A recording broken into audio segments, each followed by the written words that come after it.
저는 김경자입니다. 올해 76살이죠.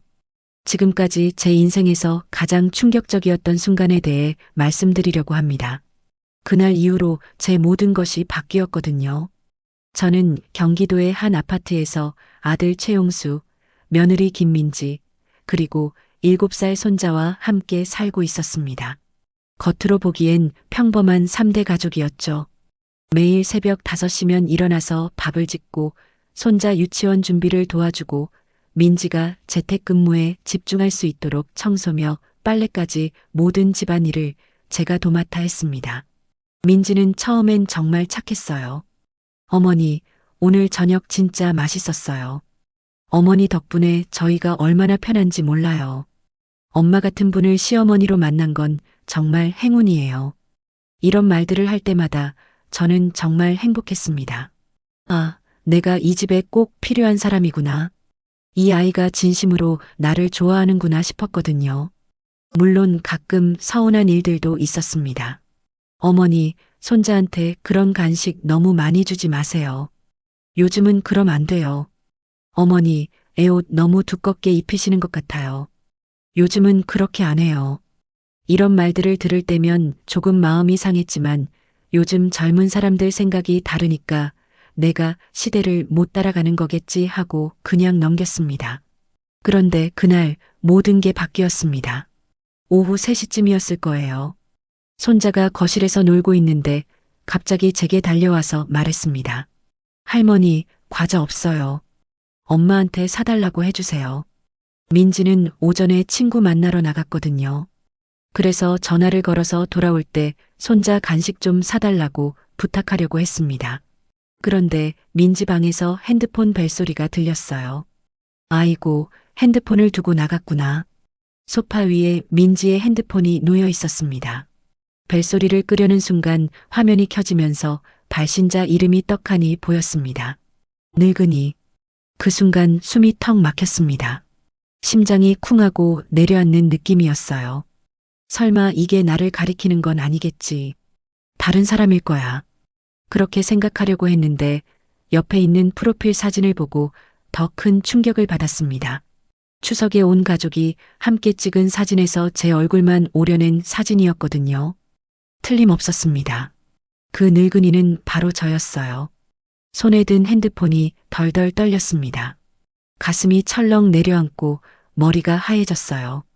그동안 저를 엄마라고 부르며 천사 같다고 말하던 민지가 제 이름을 늙은이로 저장해 놨다니 그날 밤 잠을 이룰 수가 없었습니다. 이게 단순한 실수일 수도 있다는 생각, 내가 잘못 본 건 아닐까 하는 생각이 계속 머릿속을 맴돌았어요. 혹시 장난으로 그렇게 저장한 걸까? 아니야, 아닐 거야. 그런 생각들이 끝없이 이어졌습니다. 하지만 가슴 깊숙한 곳에서는 이미 알고 있었어요. 그게 민지의 진심이라는 걸 말이죠. 다음 날 아침 평소처럼 밥상을 차리고 도시락을 쌌습니다. 민지는 아무렇지도 않게 말했어요. 어머니, 오늘도 맛있는 아침 감사해요. 그 말을 들으면서 제 가슴 한쪽이 시렸습니다. 어젯밤 본 그 이름이 계속 눈앞에 아른거렸거든요. 정말로 나를 그렇게 생각하고 있는 건가? 그동안 내가 믿었던 모든 말이 다 가식이었던 건가? 그런데 며칠 뒤 전혀 예상치 못한 순간에 그 답을 확실히 알게 될 기회가 왔습니다. 손자와 함께 거실에서 퍼즐을 맞추고 있었어요. 민지가 새로 사준 디지털 퍼즐 교구였는데 손자가 화면을 두드리며 장난치듯 말했습니다.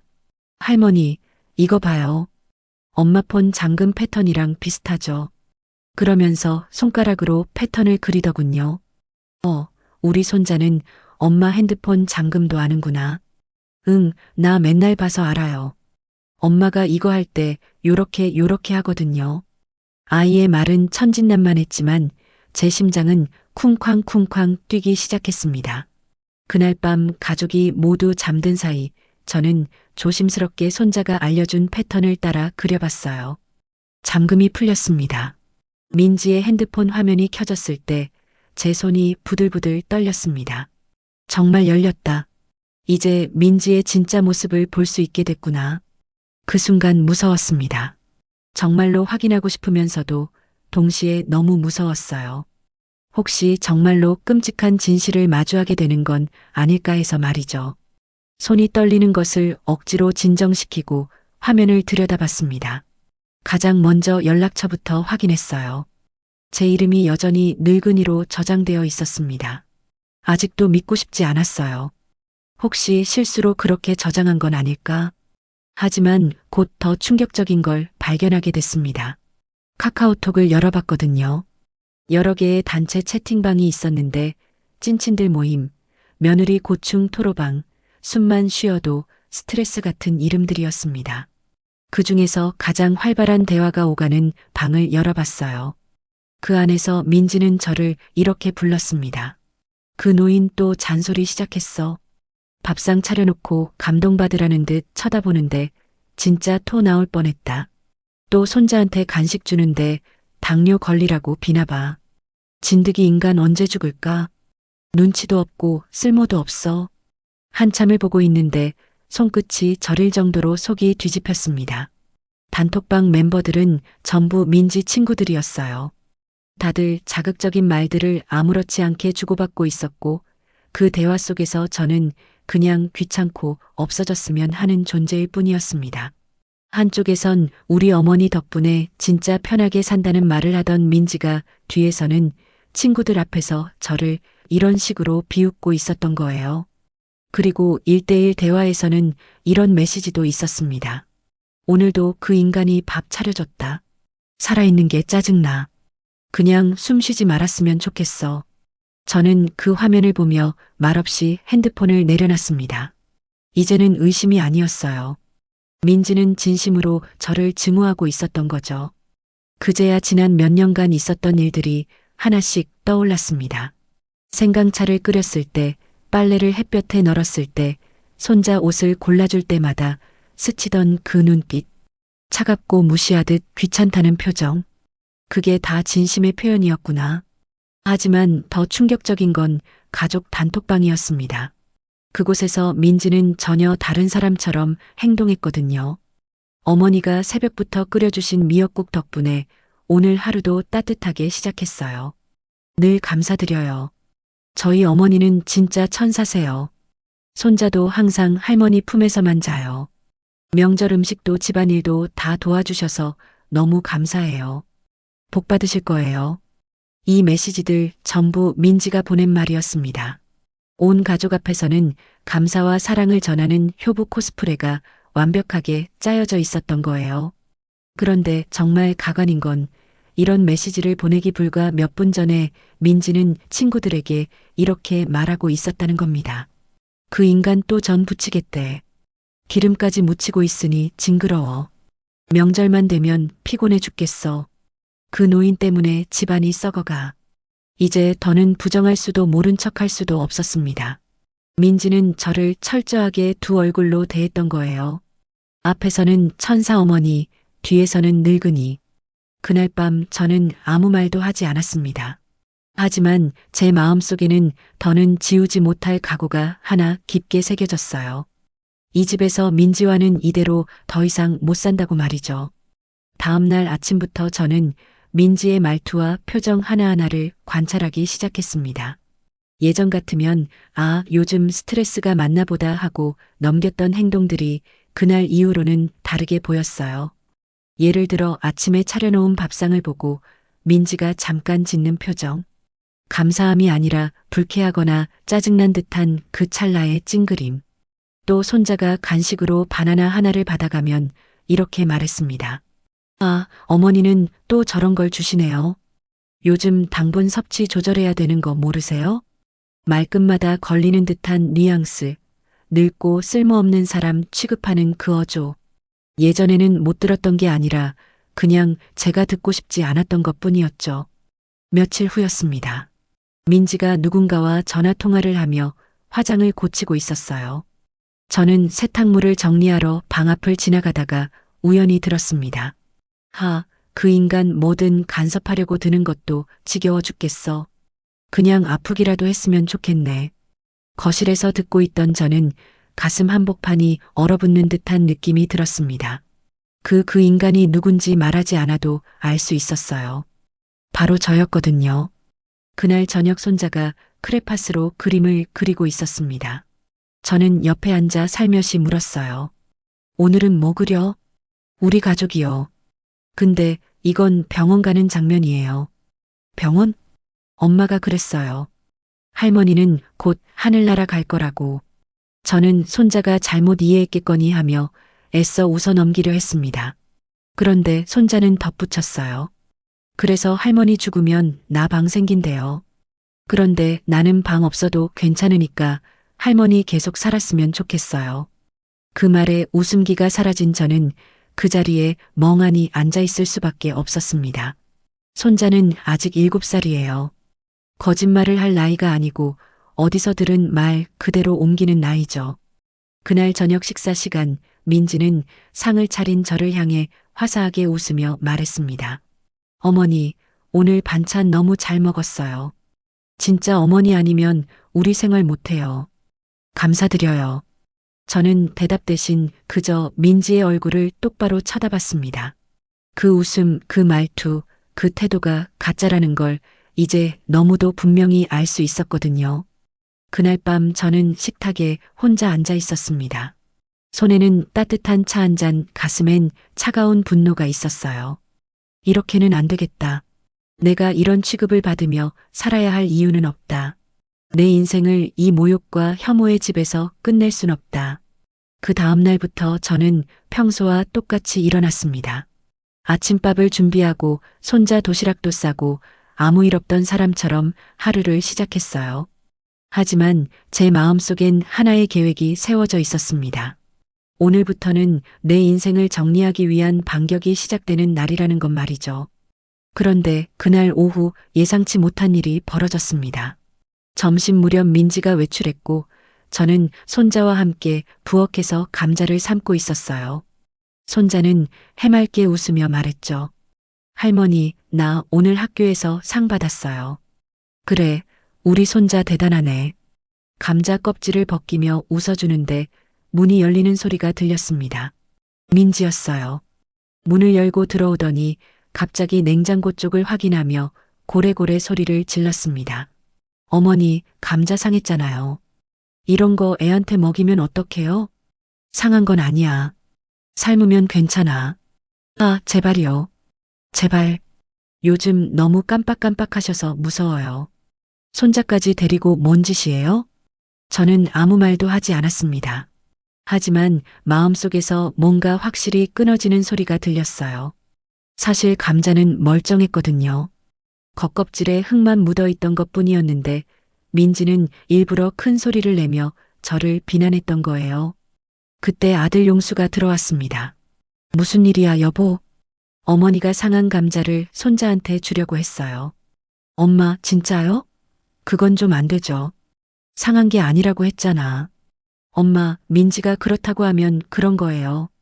손자 건강이 더 중요하잖아요. 아들마저 며느리 편을 들며 저를 의심하는 모습에 가슴이 철렁 내려앉았습니다. 그 순간 깨달았어요. 아들마저 이미 민지 편이구나. 그날 밤 민지와 용수는 거실에서 또 대화를 나눴습니다. 자기야, 나 진짜 걱정돼. 어머니 요즘 가스도 자주 안 끄고 방금은 감자 썩은 것도 모르고 삶았더라고. 진짜 그건 좀 위험하다. 손자한테까지 피해가 갈까봐 겁나. 그럼 어떻게 하지? 치매 검사라도 받아보시게 해야 할까? 아니면 요양원이라도? 그리고 그 다음 말이 정말로 저를 부숴버렸습니다. 정신 감정 한번 받아보시게 해야 하지 않을까? 그런데 엄마가 응할까? 억지로라도 해야죠. 손자 안전이 더 중요해요. 그걸 들은 순간 저는 이젠 복수도 아니다. 그냥 존엄성의 회복이라고 느꼈습니다. 민지와 용수는 저를 치매 환자로 진단받게 해서 후견인 신청을 한 후 재산을 가져가려는 거였어요. 다음 날부터 민지의 태도는 더욱 노골적이 됐습니다. 어머니, 요즘 가스불도 깜빡하시고 자꾸 뭐 잊으시는 것 같아서 걱정돼요. 혹시 정밀 검사라도 받아보시는 게 어떨까요? 용수도 거들었어요. 어머니 요새 깜빡깜빡하세요? 민지는 조용히 그러나 확실하게 덧붙였습니다.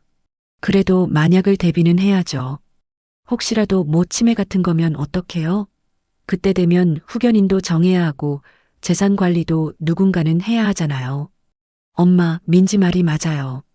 미리미리 준비해 두는 게 좋죠. 나 아직 멀쩡한데. 엄마도 이제 나이가 있어서. 민지가 걱정돼서 하는 말인데 왜 그러세요? 저는 아들이 며느리 말에 그렇게 쉽게 동조하는 모습을 보며 가슴이 서늘해졌습니다.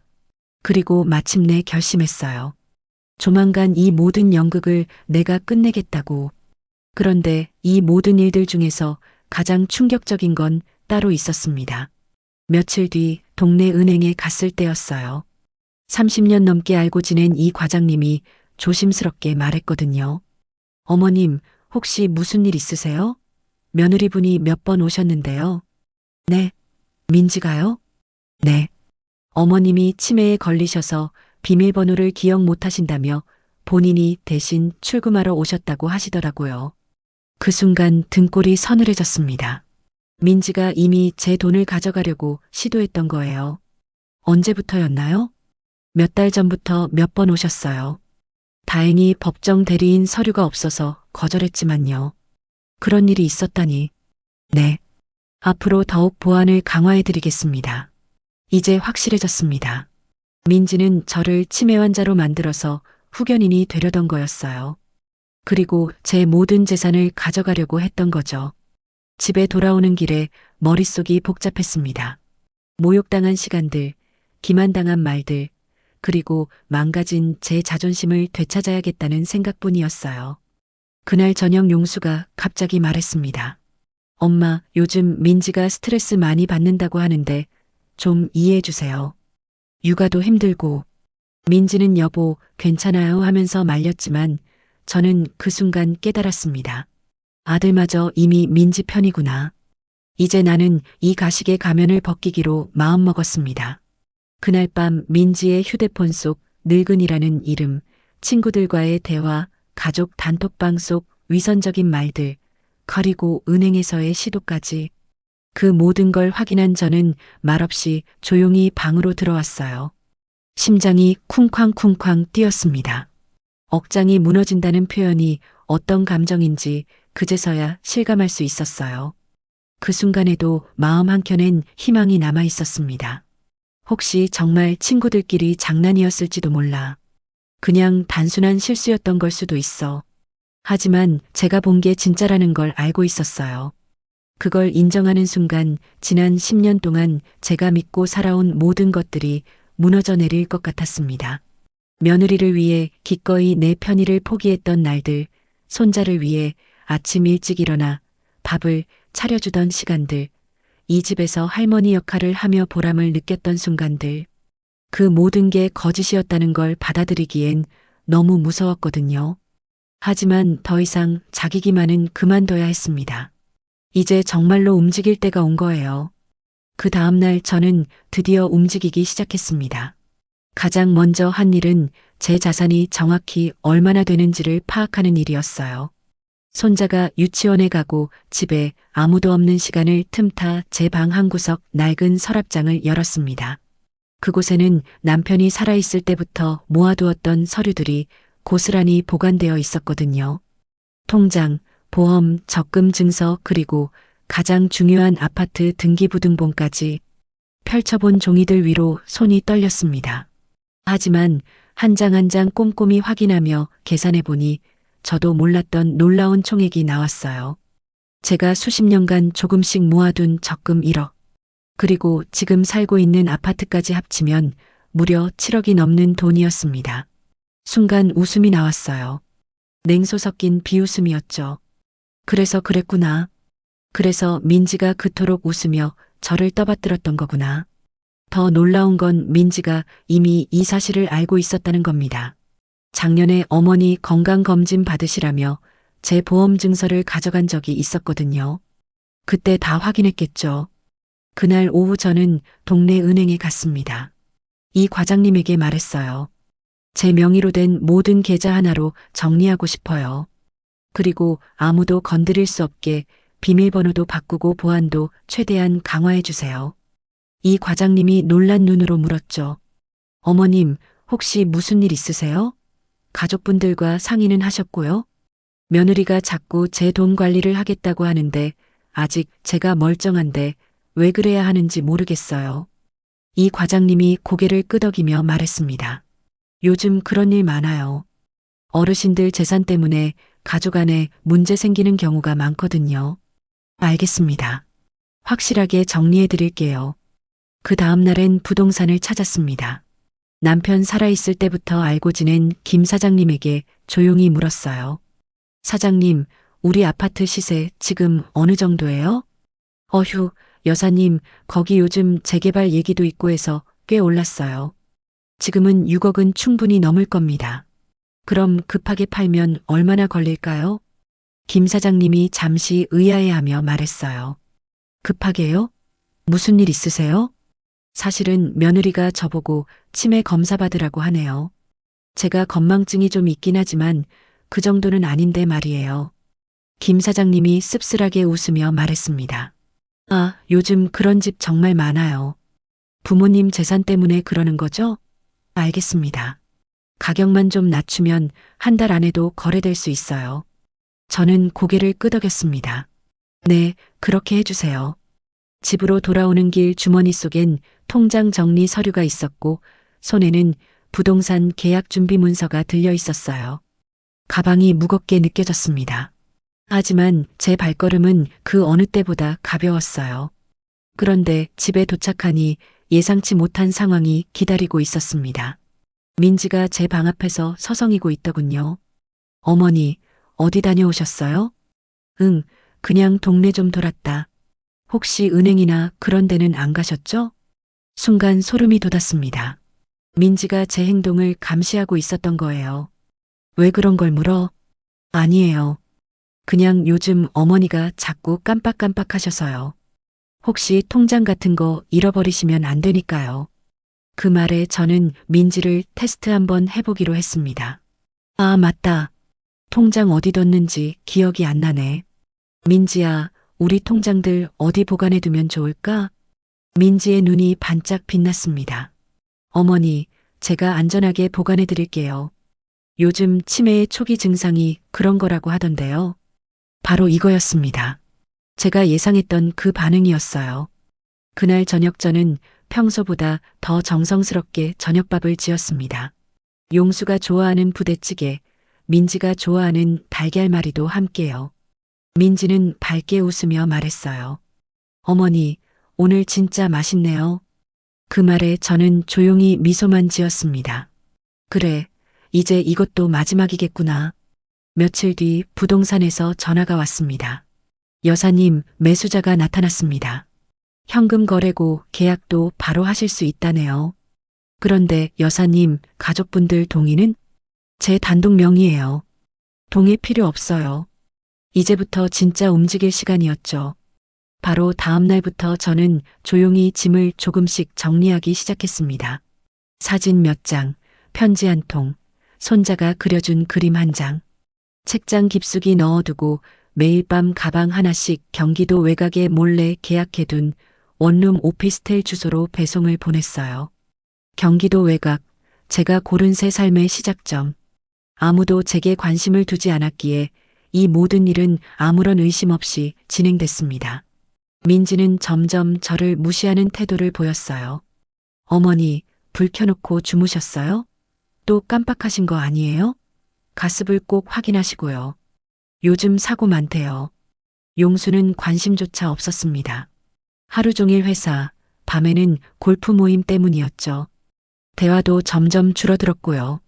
어느 날 저녁 민지가 또 시작했습니다. 어머니, 내일 병원 가봐요. 건강검진 겸해서 정밀 검사 좀 받아보시고요. 무슨 검사? 뭐 치매 검사 같은 거요. 요즘 정말 많이 깜빡하시잖아요. 그때 용수가 거들었습니다. 엄마, 민지 말이 맞아요. 미리미리 체크해보는 게 좋죠. 그 순간 깨달았어요. 민지와 용수가 저를 치매 환자로 진단받게 해서 후견인 신청을 하려는 계획이 이미 다 짜여져 있다는 거요. 하지만 저 또한 모든 걸 보고 모든 걸 계획하고 있었습니다. 이제 마지막 단계만 남았어요. 그날 집 계약일이 정해졌습니다. 잔금 날짜까지 확정된 그날 밤 저는 마지막 준비를 마쳤어요. 계약서 복사본, 계좌 이체 내역, 오피스텔 사장님과의 문자까지 전부 파일에 정리해놓고 가방 안쪽에 조용히 넣었죠. 그리고 책상 위에는 편지 한 장을 남겨뒀습니다. 내일이면 모든 게 바뀝니다. 지금이 이 집에서 먹는 마지막 저녁, 지금이 이 방에서 자는 마지막 밤, 그리고 내일 아침이 이 집의 진짜 주인이 자신의 모든 것을 가지고 사라지는 날이에요. 그날 저녁 저는 평생 한 번도 해본 적 없는 저녁상을 차렸습니다. 소고기, 미역국, 불고기, 잡채, 달걀말이까지 마치 생일상처럼요. 오늘이 우리 가족의 마지막 날이 될지도 모른다고 생각하니 내 손자에게만큼은 내 진심을 담아 마지막으로 밥을 차려주고 싶었거든요. 민지가 말했습니다. 어머니, 오늘 저녁 왜 이렇게 호화로워요? 무슨 좋은 일이라도 있으세요? 그 순간 저는 결심했어요. 그래, 이제 끝내자. 식사를 마친 뒤 가족이 다 거실에 모여 앉아 있을 때 조용히 입을 열었습니다. 민지야. 민지는 무심하게 대답했어요. 네, 어머니. 혹시 내 휴대폰에 저장된 내 이름 어떻게 돼 있는지 기억나니? 민지의 눈동자가 순간 흔들렸습니다. 그러더니 이내 표정을 일그러뜨리며 말했죠. 지금 그 얘기를 왜 꺼내시는 거예요? 설마 제 핸드폰 보신 거예요? 제가 입을 열기도 전에 민지가 먼저 발끈하며 공격해왔습니다. 아니, 어머니, 이제 남의 핸드폰까지 몰래 보세요? 사생활도 없어요. 그런 식으로 뒤에서 몰래 보시고 그걸 지금 와서 따지는 게 정상인가요? 그 말에 제 심장이 또 한 번 쿵하고 내려앉았어요. 하지만 저는 조용히 말했습니다. 원래 봐서 미안하다. 근데 민지야, 그건 몰래 볼 수밖에 없는 내용이었어. 저는 조용히 스마트폰을 꺼냈습니다. 캡처해둔 화면들을 하나하나 보여줬어요. 늙은이. 그 노인 또 잔소리 시작했어. 밥상 차려놓고 감동받으라는 듯 쳐다보는데 진짜 토 나올 뻔했다. 진드기 인간 언제 죽을까? 눈치도 없고 쓸모도 없어. 그리고 가족 단톡방에서 천사 코스프레하며 써놓은 감사 멘트들까지. 민지의 얼굴이 하얗게 질렸습니다. 하지만 여전히 눈 하나 깜짝하지 않고 말했어요. 그건 그냥 친구들끼리 하는 농담이에요. 스트레스 풀려고 했던 말들이라고요. 그때 아들이 말했습니다. 민지야, 그건 좀 너무했다. 어머니한테 그런 말은. 그 순간 저는 작은 희망을 걸었는지도 모르겠어요. 그래, 우리 아들만은 내 편이 되어줄 거라고. 하지만 그 다음 말이 더 아팠습니다. 그래도 뭐 민지도 스트레스 많이 받았을 수도 있잖아. 어머니가 요즘 예민하시기도 했고 그냥 오해일 수도 있지. 그 순간 저는 확신했어요. 아, 넌 끝까지 엄마 편이 아니었구나. 오해라고? 제 목소리는 떨리고 있었습니다. 내 이름을 늙은이라고 저장한 게 오해야? 내 사진 붙여놓고 친구들한테 비웃은 게 오해라고? 너는 그걸 보고도 아직 민지 편을 드는 거야? 아들은 말없이 고개를 숙였어요. 용수는 민지의 손을 잡았고 저는 그날 내 아들의 손을 놓기로 했습니다. 민지가 말했어요. 어머니, 죄송해요. 저도 몰랐어요. 이렇게까지 될 줄은. 아니, 정확히 알고 있었어. 내가 얼마나 날 밟았는지, 어떻게 날 조롱했는지, 어떻게 내 희생을 쓰레기처럼 취급했는지. 저는 자리에서 일어나 미리 준비해둔 서류 봉투를 꺼냈습니다. 이건 지금 매매 계약서야. 두 사람의 표정이 얼어붙었어요. 내 명의로 된 집이니까 나 혼자 계약할 수 있었어. 다음 주에 잔금 받고 이사 나가기로 했어. 뭐라고요? 민지가 믿을 수 없다는 듯 소리쳤습니다. 이 집은요? 손자는요? 우린 어디서 살라고요? 그건 너희가 알아서 해. 이제부터 너희 삶은 너희가 책임져. 그럼 어머니는 어디 가시려고요? 저는 조용히 미소 지었어요. 내가 평생 꿈꿨던 곳으로. 이제는 나도 나를 위해 살 거야. 아들은 충격에 빠진 얼굴로 말했습니다. 엄마, 진심이세요? 그래, 진심이야. 이렇게까지 하실 필요는 없잖아요. 우리 가족이잖아요. 그 말에 저는 차갑게 대답했어요. 가족이면 적어도 나한테 늙은이라는 이름은 안 붙였겠지. 순간 거실이 고요해졌습니다. 민지는 울고 있었고 아들은 말이 없었어요. 그때 저는 내 마음속에서 무너졌던 자존심이 다시 제 모습을 되찾는 걸 느꼈습니다. 나는 이 집안의 짐짝도 비웃음의 대상도 참고 견뎌야 할 존재도 아니었다는 것. 내 인생은 누구도 함부로 손대선 안 되는 존중받아야 할 인생이었다는 것. 그날 밤 저는 처음으로 제 존재를 존엄으로 대우했습니다. 그리고 그 결심은 곧 행동이 됐어요. 며칠째 집안은 아주 조용했습니다. 민지는 예전처럼 아무 일 없다는 듯 제게 말을 걸었고 용수는 어색한 미소를 지으며 퇴근할 때마다 제 눈치를 살폈어요. 엄마, 그날 진심으로 죄송해요. 제가 너무 몰랐어요. 어머니, 저도 너무 후회돼요. 제가 정말 왜 그랬는지. 둘은 그렇게 말했습니다. 그리고 조심스럽게 말을 덧붙였죠. 이사 문제는 다시 한 번만 생각해 주시면 안 될까요? 집도 그렇고 재산 정리도 어머니가 너무 충동적으로 하신 건 아닐까 해서요. 앞으로는 진짜 저희가 더 잘할게요. 다시는 그런 일 없게 할게요. 말은 그럴듯했지만 그 속에 담긴 진심을 저는 이미 알고 있었죠.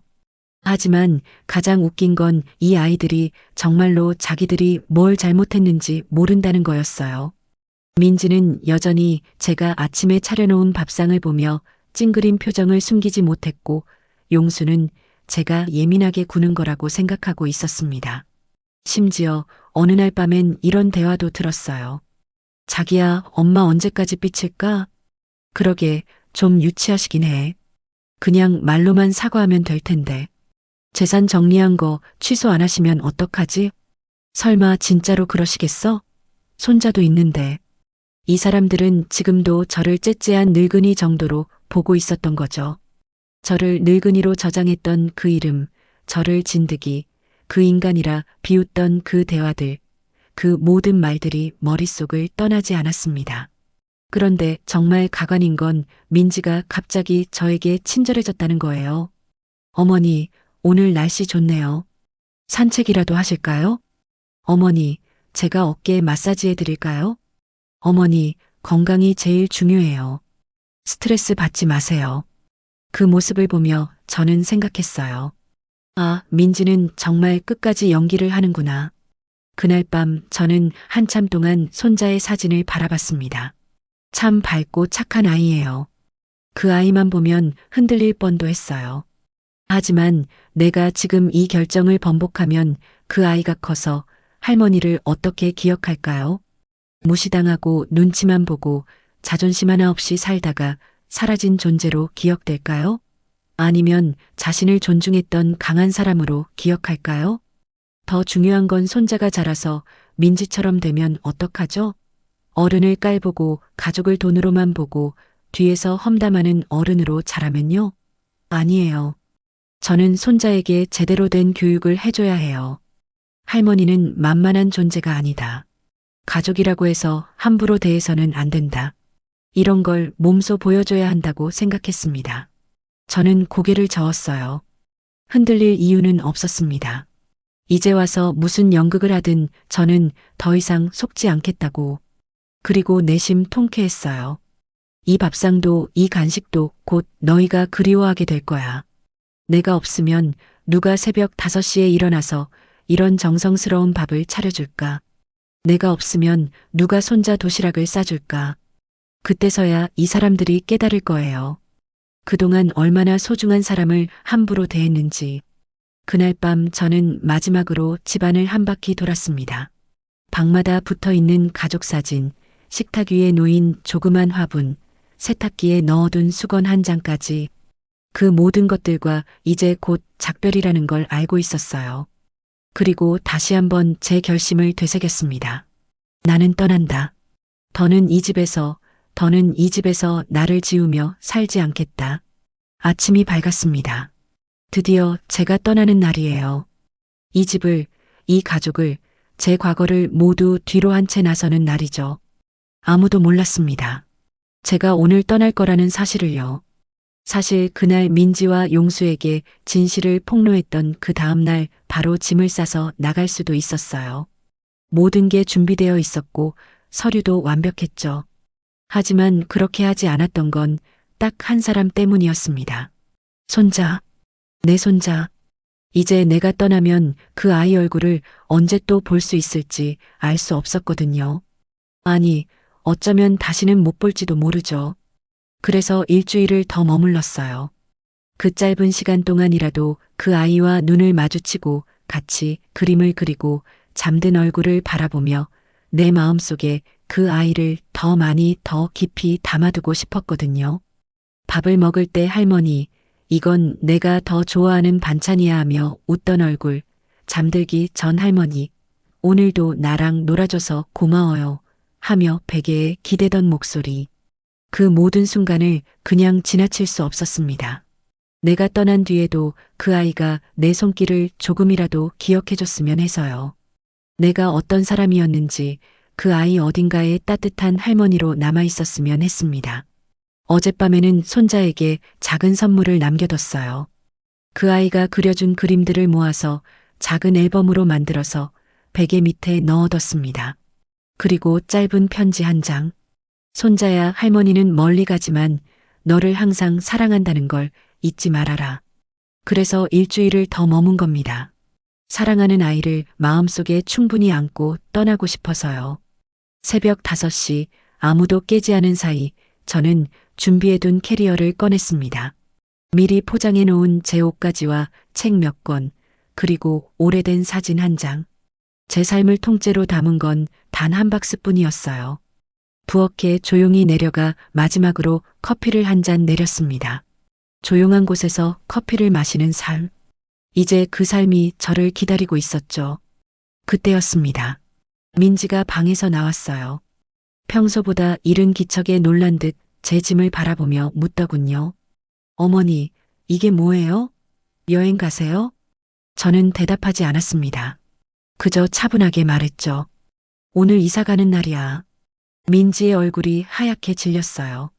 아니, 어머니, 그건 그냥 하신 말씀이신 줄 알았어요. 진짜로 가시는 거예요? 그 소리에 용수도 잠에서 깼는지 거실로 나왔습니다. 엄마, 무슨 일이에요? 짐은 왜? 설마 진짜 이사? 저는 고개를 끄덕였어요. 그래, 오늘이 마지막 날이야. 이 집은 이제 내 집이 아니야. 민지는 그제서야 사태의 심각성을 깨닫고 제 앞에 무릎을 꿇었습니다. 어머니, 제발, 제발 가지 마세요. 제가 잘못했어요. 진짜 잘못했어요. 앞으로는 안 그럴게요. 제발이요. 울고불고 사정하는 민지의 모습. 정말 가증스러웠어요. 용수는 그 옆에서 어쩔 줄 몰라 하다가 결국 말했죠. 엄마, 그냥 한 번만 더 생각해보면 안 될까? 우리가 그동안 좀 무심했던 건 사실이지만 그래도 이건 너무 갑작스럽잖아. 저는 아들놈의 태도에 화가 치밀었습니다. 갑작스럽다고? 바보처럼 옆에서 마누라한테 휘둘리기만 하는 내가 훨씬 더 나빠. 마누라가 엄마 이름을 늙은이라고 저장해놨는데 옆에서 마누라 눈치나 보고 내가 그러고도 자식이냐? 그 말에 용수는 할 말을 잃었고 민지는 흐느끼며 고개를 떨궜어요. 내가 말로만 상처받은 게 아니야. 난 모욕당했고 무시당했고 버려졌어. 그런데 지금 와서 그저 가지 마세요. 한마디로 다 끝내자는 거니? 민지는 눈물을 흘리며 소리쳤습니다. 우리 손자는요? 손자는 어떡하라고요? 그 순간 제 표정이 단단해졌어요. 손자는 너희가 책임져야 해. 나는 이제 다시 할머니가 될 생각 없어. 용수가 급히 제 팔을 붙잡았습니다. 엄마, 그냥 한 달만, 아니 일주일만 더 생각해봐. 이런 식으로 떠나시면 너무. 저는 그 손을 뿌리쳤어요. 생각은 이미 다 했고 너희를 위해 평생을 살았지만 이제는 나를 위해 살 거야. 오늘이 그 시작이야. 그리고 마지막으로 말했죠. 잘 살아, 나 없이도. 그 말을 끝으로 저는 집을 나섰습니다. 계단을 내려가는 동안 민지의 울음소리가 들렸고 용수의 발소리가 따라붙었지만 결국 아무도 저를 막지 못했어요. 문을 닫고 택시에 올라타고 창밖을 보며 속삭였습니다. 이제 진짜 내 인생이 시작이야. 저는 그날 제 인생을 걸고 떠났습니다. 그리고 지금 경기도 외곽에 내려온 지 벌써 3달이 지났어요. 그동안 아들 용수와 며느리 민지의 전화는 수십 통이 넘게 걸려왔습니다. 하지만 단 한 통도 받지 않았어요. 문자는 가끔 확인했습니다. 읽기만 하고 답장은 하지 않았어요. 그 안에는 사죄의 말들이 가득했거든요. 엄마, 너무 죄송해요. 민지가 진심으로 후회하고 있어요. 손자가 매일 할머니를 찾아요. 우리 한 번만 만나줘요. 한 번만 더 기회를 주세요. 하지만 그건 제가 떠나기 전에도 수없이 들었던 말들이었죠. 결국 변한 건 없었어요. 그런데 정말 웃긴 건 제가 떠나고 나서야 비로소 깨달았다는 거예요. 그동안 제가 얼마나 많은 일들을 해줬는지를요. 어머니가 떠난 뒤 민지와 용수는 곧바로 서울 외곽의 작은 원룸 월세집으로 이사했다고 합니다. 집 팔아서 받은 돈은 당연히 제가 가져갔고 통장들도 텅 비어 있었죠. 둘 다 큰 충격과 혼란 속에서 서로를 원망하며 다투기 시작했대요. 네가 어머니한테 그렇게 했으니까 이렇게 됐잖아. 너도 그때 내 편 들었으면서 뭔 소리야? 그리고 지금은 별거 중이라고 하더군요. 손자는 어린이집 대신 동네 놀이방에 맡겨지고 있다고 했어요. 도시락도 없고 간식도 없고 할머니가 해주던 그 따뜻한 보살핌도 없이 말이죠. 이 모든 이야기는 며칠 전 도착한 용수의 장문의 문자 속에 적혀 있었습니다. 그 문자를 끝까지 읽었을 때 손자 때문에 제 마음이 아주 잠깐 흔들렸어요. 하지만 그뿐이었습니다. 나는 이제 그 집의 엄마도 그 아이의 시어머니도 그 손자의 할머니도 아닙니다. 지금 저는 그냥 김경자예요. 경기도 외곽에서의 삶은 생각보다 훨씬 더 자유롭고 편안했습니다. 아침에 일어나면 따뜻한 햇살이 창문을 두드리고 바람은 상쾌한 공기를 안고 제게 말을 걸어와요.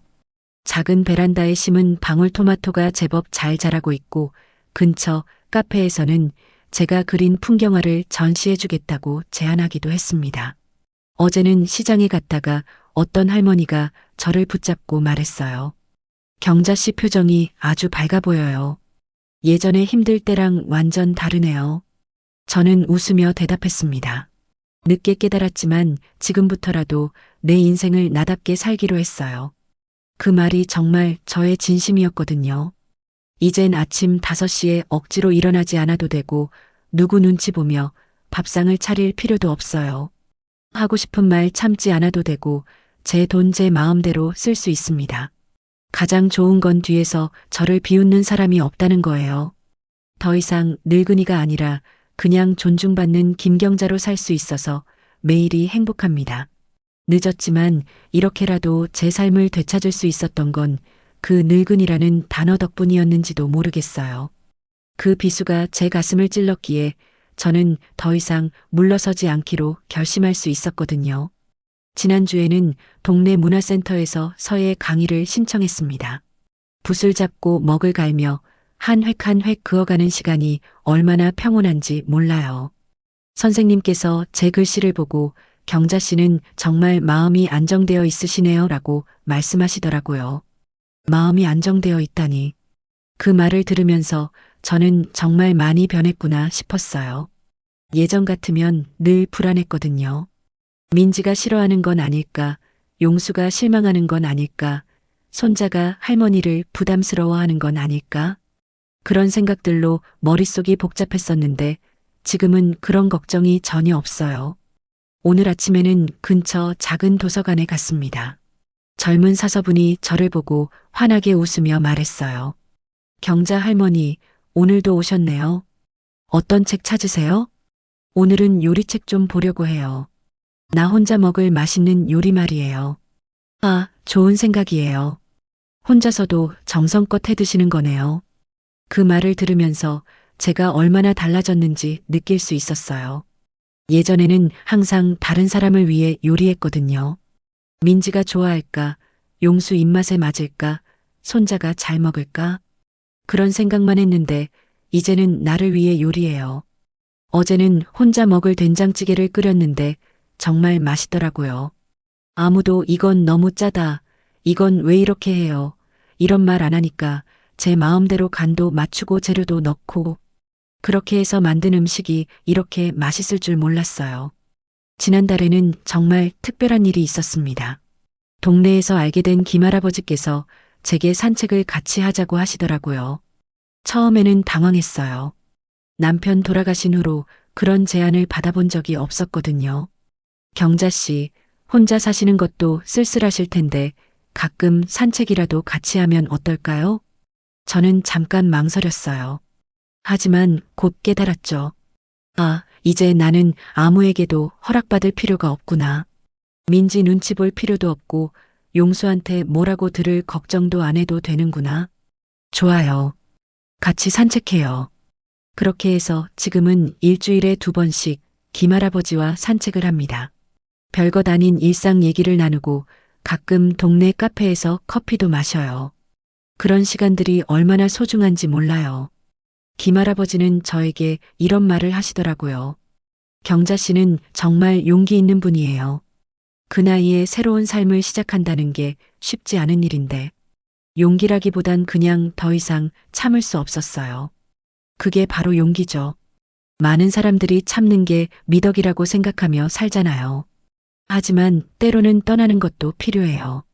그 말을 들으면서 제가 한 선택이 옳았다는 확신이 들었어요.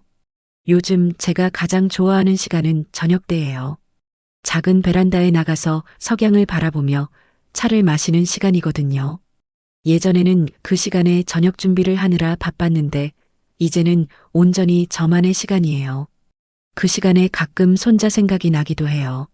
지금쯤 뭐 하고 있을까? 잘 지내고 있을까? 할머니 생각은 하고 있을까? 그런 생각들이 스치면서 가슴이 아려오기도 하죠. 하지만 후회하지는 않아요. 만약 제가 그대로 있었다면 손자는 민지처럼 자랐을 거예요. 어른을 무시하고 가족을 돈으로만 보고 뒤에서 험담하는 그런 어른으로 말이에요. 제가 떠남으로써 그 아이에게도 하나의 교훈이 되었을 거라고 생각해요. 가족이라고 해서 함부로 대해서는 안 된다는 것, 나이 든 사람도 존중받을 권리가 있다는 것, 그런 걸 배웠을 거예요. 며칠 전에는 정말 놀라운 일이 있었습니다. 동네 복지관에서 어르신들을 위한 컴퓨터 강의가 있다고 하더라고요. 처음에는 이 나이에 무슨 컴퓨터야 했는데 생각해보니 궁금하더라고요. 강의를 듣고 나서 이메일도 만들고 인터넷 검색도 배웠어요. 그런데 정말 신기하더라고요. 궁금한 게 있으면 바로바로 찾아볼 수 있고 멀리 있는 사람들과도 연락할 수 있고 선생님께서 블로그라는 것도 알려주셨어요. 자신의 일상을 글로 써서 다른 사람들과 나누는 거라고 하더라고요. 저도 한번 해보고 싶어졌어요. 제가 겪은 일들, 새로운 삶에 대한 이야기들을 써보면 비슷한 상황에 있는 다른 분들에게도 도움이 될 것 같거든요. 오늘은 특별히 기분이 좋았어요. 시장에 갔는데 과일 가게 아주머니가 저를 보고 이렇게 말하시더라고요. 할머니, 요즘 정말 밝아 보이세요. 뭔 좋은 일이라도 있으세요? 좋은 일이라기보단 그냥 나를 위해 사는 게 이렇게 행복한 줄 몰랐어요. 그 대답을 하면서 저는 정말로 행복하다는 걸 다시 한번 느꼈어요. 용수와 민지에게서 오는 연락들은 점점 줄어들고 있어요. 처음에는 하루에 몇 번씩 전화가 오고 문자가 왔는데 이제는 일주일에 1번 정도예요. 그것도 점점 간격이 길어지고 있고요. 마지막으로 온 문자를 보니 이런 내용이었어요. 엄마, 저희가 정말 잘못했어요. 민지도 많이 반성하고 있고 저도 그때 엄마 편을 들지 못한 게 너무 후회돼요. 손자가 계속 할머니를 찾아요. 한 번만 만나주세요. 하지만 저는 답장하지 않았어요. 이미 그들에게 보낼 말은 다 했거든요. 그리고 무엇보다 지금 제가 너무 행복해요. 이 행복을 다시 잃고 싶지 않아요. 제가 떠난 후 그들이 어떻게 살고 있는지는 알고 있어요. 가끔 같은 동네에 사는 지인을 통해서 소식이 들려오거든요. 힘들게 살고 있다고 하더라고요. 당연한 일이죠. 그동안 제가 해주던 모든 일들을 이제는 자신들이 해야 하니까요. 오늘 저녁에도 베란다에 나가서 석양을 바라볼 거예요. 따뜻한 차 한 잔과 함께 말이에요. 그리고 내일은 또 어떤 새로운 일이 있을지 기대해 볼 거예요. 서예 강의도 들을 거고, 도서관에도 갈 거고, 김할아버지와 산책도 할 거예요. 그리고 가끔은 제가 좋아하는 카페에서 혼자만의 시간도 가질 거고요. 이제 정말 너무 행복합니다. 제 이야기를 끝까지 들어주셔서 감사해요. 오늘 제 이야기가 여러분에게 조금이나마 위로와 용기가 되었다면 좋겠어요. 지금 이 글을 보며 마음속에 억눌린 분노와 눈물이 있는 분이 계시다면 꼭 기억해 주세요. 존중받지 못하는 곳에서 떠나는 건 절대 이기적인 행동이 아닙니다. 오히려 용기 있는 결단이에요. 늦었다고 생각되는 그 순간이 바로 시작해야 할 때일지도 모르거든요. 저처럼 말이에요. 그럼 여러분도 모두 행복하세요. 자신을 사랑하며 존중받는 삶을 사시길 바랍니다.